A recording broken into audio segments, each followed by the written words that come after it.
Welcome to Penrose Learning, where we make understanding easy. You start by enabling remote access on the host PC. Open Settings, go to System, then Remote Desktop, and toggle it on. This exposes the machine to incoming RDP sessions. Make sure Network Level Authentication is selected to require secure credentials before a session starts.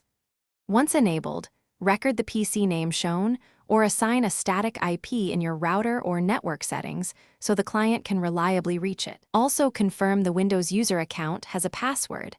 RDP requires one. Next, make the host reachable through firewalls and routers.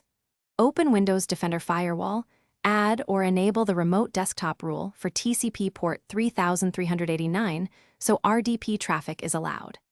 If you need to connect over the internet, log into your router and forward the chosen port to the host PC's static IP.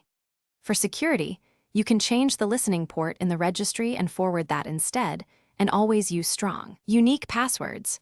Once done, verify the port is open with a network tool. Finally, connect from the client. Open Remote Desktop Connection, type the host name or public IP and port if not default, then log in with the Windows user credentials. If the session won't start, first test basic network reachability with ping and check the forwarded port with an external port check or telnet to the port. Make sure the host's remote desktop toggle is still on, the firewall rule exists, and the account password is correct. One key tip: reboot the host after changes to apply network and registry updates.